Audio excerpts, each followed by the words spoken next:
Hello, hello, ¿qué tal? Bienvenidos todos una vez más a un nuevo video tutorial. En este video exploraremos las características claves de las Azure Functions y cómo se pueden utilizar para construir aplicaciones escalables y rentables. También discutiremos algunos de los beneficios de usar la computación sin servidor o serverless y cómo pueden ayudarte a enfocarte en la lógica de la aplicación en lugar de la infraestructura. También hablaremos de los use cases más comunes para este tipo de aplicativos, cuándo usarlas o cuándo deberíamos prescindir o buscar otras alternativas. Por favor, no te olvides de suscribirte, darle like, activar la campanita y seguirme para mis próximos videos. Así que comencemos. Las Azure Functions proporcionan computación bajo demanda, en inglés serverless, de dos maneras importantes. Podríamos decir que la primera es que las Azure Functions le permiten al desarrollador implementar o enfocarse solo en la lógica de su sistema. Esta lógica puede ser dividida en bloques que se llaman o pasan a denominarse funciones, en la cual cada una va a tener una tarea delimitada o una tarea particular para llevar a cabo ciertas acciones, y la segunda es su escalabilidad. ¿Qué quiere decir eso? Las Azure Functions nos permiten provisionar y desaprovisionar recursos bajo demanda. ¿En qué sentido? Pongo un ejemplo. Estamos trabajando para una página que se encarga de reservar los tickets de cine. Entonces nosotros sabemos que cuando sale una película de Marvel, una película muy importante en el cine, durante ese periodo, las primeras 2 o 3 semanas va a haber un incremento considerable en lo que es las peticiones para hacer una reserva en el cine. ¿Qué pasa? Que si nosotros tenemos la misma computadora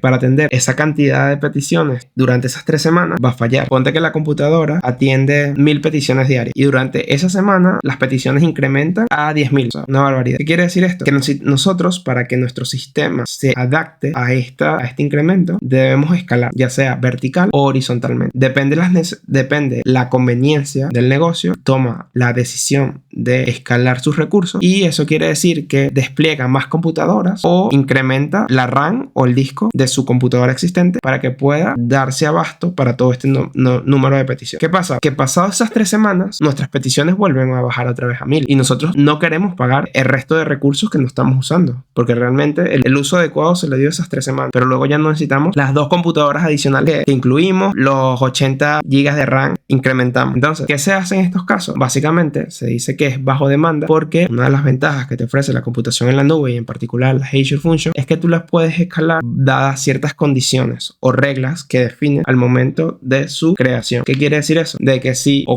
llegas a un threshold que tú defines de peticiones o de cargo en cuanto a cómputo, tu memoria RAM está superando el 80%, tú puedes crear policies o reglas, mejor dicho, que escalen o desescalen la capacidad de procesamiento de esas Azure Functions. Y esto es una característica muy útil de trabajar con este tipo de elementos, o sea, con este tipo de recursos, dado que tú te olvidas totalmente de lo que implica aprovisionar o desaprovisionar. En un sistema tradicional, tú tienes un gateway, entonces tendrías que agregar las nuevas máquinas virtuales a ese gateway, las IP, es todo un rollo. Y sin hablar del tema de redes, que puede ser bastante espantoso. Entonces, diría que esto es de las mayores ventajas que tiene la Azure Function. Sabiendo esto, vamos a ver cuáles son los escenarios más comunes para usarlo. Sabemos que, bueno, básicamente las Azure Functions pueden ser usadas en distintos tipos de escenarios, ya sea para detectar un archivo que se cargó al blog y dado eso, esa Azure Function se ejecuta para realizar una tarea en particular. Hubo un cambio en una base de datos o una tabla en particular, ya sea Cosmos DB o Azure, puedes recibir mensajes o dispararse dado entró un nuevo mensaje a una queue o a un event hot o a un service bus, que son recursos de Azure, y esta comunicación es súper importante, se lleva a cabo mediante binding o vínculos entre estos recursos que ya están previamente predefinidos. Incluso vamos a buscar a ver si en los triggering binding están algunos. Bueno, esto es súper importante. Aquí por lo menos encontramos una tabla que te dice cuáles son los bindings con los que dispone Azure actualmente. Estos son todos los recursos. Esto es la versión de la Azure Function, la primera, ahorita está creo que por la cuarta, pero a partir de las 2 te acepta todos estos bindings. Entonces te dice si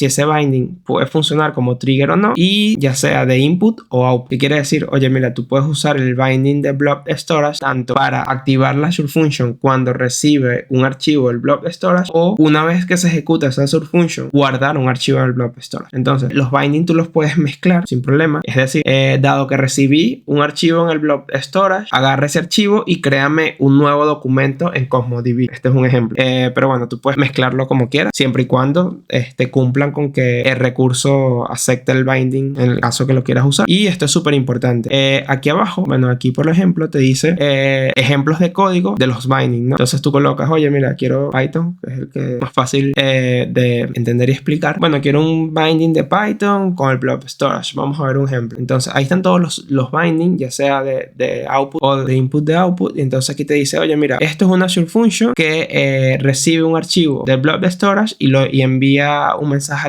a Event Grid. O sea, hay millones de ejemplos. Entonces cuando tú abres el código, te manda GitHub para que tú clones tu código y básicamente te dice, oye, ¿cómo deberías hacer el despliegue? ¿Qué ventajas tiene esto? Bueno, ya tienes las funciones o tienes muchos ejemplos o mockup de funciones predefinidos con las condiciones que tú quieres, que puedes tomar como base para iniciar tu proyecto o tu prueba o lo que sea que te quieras hacer. De vuelta, en la página de la documentación hay algo súper importante que hay que mencionar, que es que las Azure Function no aceptan todos los lenguajes, sino que, bueno, primero, antes de implementar y decir que vas a usar Azure Function, tienes que validar de que el lenguaje que quieres usar en tu proyecto o que estás usando en tu proyecto lo aceptan las Azure Function. Entonces, por ejemplo, aquí podemos ver algunos ejemplos de lenguajes que son aceptados actualmente por las Azure Function, como C#, Java, JavaScript, PowerShell, Python, TypeScript, Go, Resource Manager y Azure Arc. Entonces, son lenguajes, algunos conocidos, hay otros que no tengo ni mínima idea. Ok, tiene sentido ahora sí. Por lo menos el de Resource Manager me sonaba a Poliedro, pero Bicep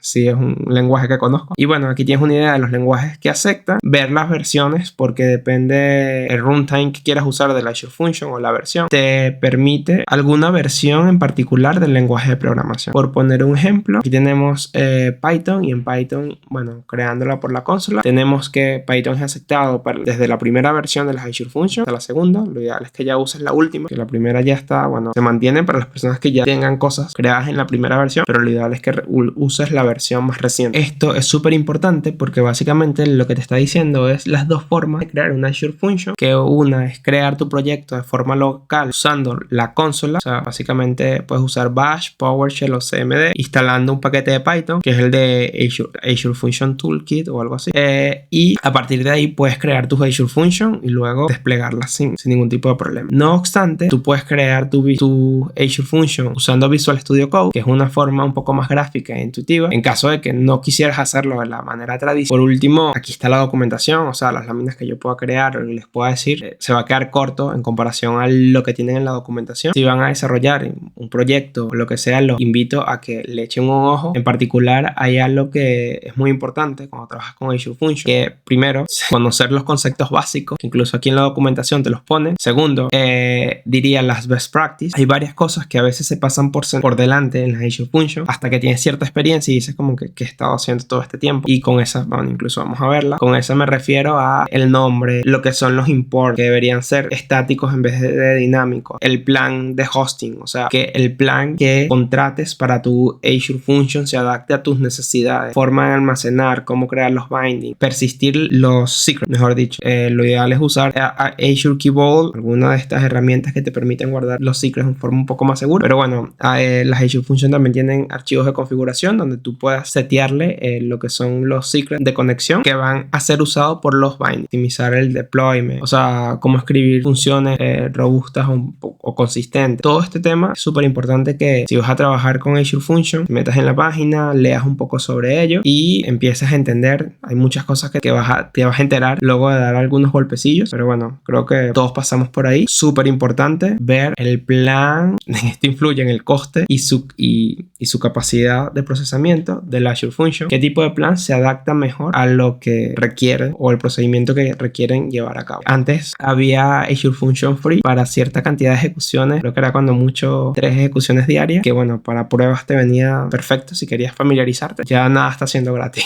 Ya el cloud se consolidó y ven. Entonces voy a dejar los links en la descripción del video y los insto a a que le echen un ojo en caso de que estén interesados. Más allá de eso, vamos a lo jugoso o lo que más nos gusta a todos, que es echar código y desplegar cosas sin tener idea de nada. Teniendo una primera idea de lo que es la Azure Function, sus conceptos básicos, cómo trabajan, vamos a proceder a crear una Azure Function. Y para ello, lo primero que debemos hacer es irnos al portal de Azure y vamos a crear nuestra Azure Function desde cero. Entonces, en mi caso ya tengo un resource group creado para esta demo. Bueno, vamos al recurso de Azure Function a crear nuestra primera Azure Function en el portal web. Y para ello, buscamos Azure Function en el marketplace de Azure y le damos crear, súper fácil. Entonces, luego de eso, nos va a pedir lo primero que elijamos la suscripción donde queremos que se encuentre esa Azure Function. Lo segundo es el resource group al que va a pertenecer esa Azure Function y el nombre que le queremos dar a esa Azure Function. Entonces, bueno, el nombre de la Azure Function tiene que ser, o sea, el nombre de lo que va a ser el namespace de la Azure Function tiene que ser único de forma global para Azure, porque si ya existe te va a dar error y no te vas a crear la Azure Function. Entonces, luego de haber escrito el nombre, vienen dos campos súper importantes, que es cómo tú quieres que esta Azure Function se despliegue, y aquí esto va de la mano de lo que les decía del Service Plan. O sea, que tenemos que ser muy conscientes del tipo de plan que queremos para nuestra Azure Function o cuál se adapta mejor a nuestras necesidades. Hay dos formas de despliegue. Una es mediante código y la otra es Container Image. ¿En qué varía básicamente? La de código tú tienes que especificarle la versión de tu Azure Function y el runtime stack, y en Container Image sí es un poco más como laxa, en sentido de que no tienes que especificar tanta cosa,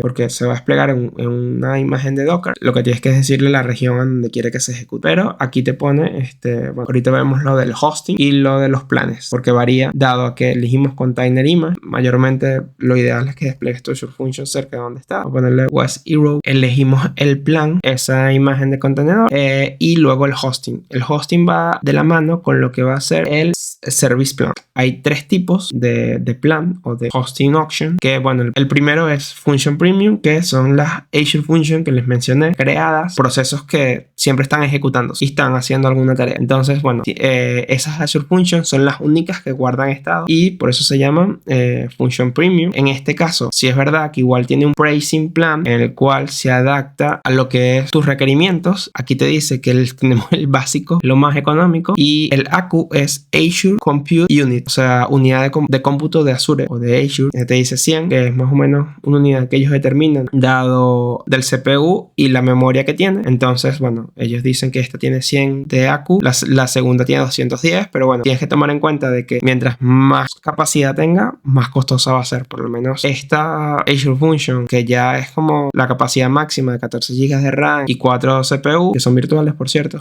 tiene un coste estimado de casi 600 euros mensual. Entonces, bueno, esto es súper importante que lo tomen en cuenta a la hora de decidir desplegar sus Azure Functions. Si te vas al segundo plan, que es Service Plan un poco más tradicional, es un poco más económico. Si te das vale, el más económico vale 12 euros mensuales. Tienes un solo CPU y 1.75 GB de RAM o de memoria. Y esto lo puedes jugar con ello cuanto quieras, siempre y cuando se adapte un poco a tus necesidades. Y por último tendrías el de desplegar un contenedor. Y bueno, esto te saldría lo que equivale a desplegar un contenedor en Azure, que actualmente no te podría decir, no lo sé. Entonces decidimos desplegar por Code, ya que me metí a Container solo para que vieran cómo funciona o los distintos service plan que tiene. Y en Code sí hay cosas importantes que tienes que estar alineado a lo que son los requerimientos de su proyecto o el estatus de su proyecto actual. Lo primero, el runtime stack, qué lenguaje de programación se va a ejecutar en ese Azure Function. Una vez que lo eliges no lo puedes cambiar, tendrías que recrear una Azure Function nueva. Esto es súper importante. Entonces yo aquí elijo Python.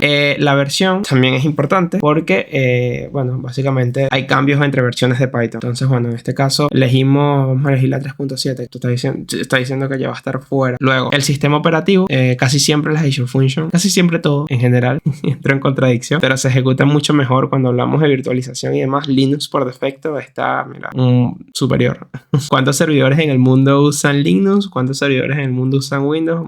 Entonces bueno, por defecto Linux. Vamos al hosting, que es equivalente al plan de consumo, y lo que te dice es plan de consumo serverless, que básicamente es te cobra solo por las veces que se ejecuta. Function Premium, que es el equivalente al que ya vimos previamente y tiene casi los mismos costes, diría que los mismos, la verdad. Y por último el Service Plan. Por ahora nos vamos a la versión serverless, que es lo más económico. Queremos hacer una demo y le damos al Next. En Next nos pide que elijamos un storage. Aquí hay dos cosas. Uno es crear tu propio storage, como se está está haciendo en este caso. Él ya crea, dado el nombre que yo le di a la Azure Function, él toma ese mismo nombre y crea un storage usando el nombre similar. Entonces aquí me va a crear uno. Luego vamos a pasar al tema de red. Y bueno, esto es como tú quieres habilitar el acceso a esta Azure Function. Entonces por ahora he habilitado el acceso, el public access, o sea, todos van a tener acceso a esta Azure Function.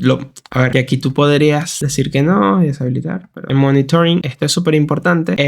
Las Azure Functions generan como todo lo que se ejecuta en la nube, lo que tienes que configurarlos previamente, y esto va a lo que se denomina Application Insight, que es como una central de logs de todos los recursos de Azure que tienen habilitado este aplicativo. ¿Qué pasa con esto? Que bueno, ahí te permite traquear todo lo que es la ejecución de tu Azure Function y en caso de que falle, saber dónde está fallando o por qué se debe esa falla. Entonces esto es muy importante cuando pasas ya a producción y demás. Si un proyecto en producción no tiene, no sé, el stack ELK o App Insight para traqueo de log, como, tío, no me digas que tienes Spring aún en producción, no tiene sentido.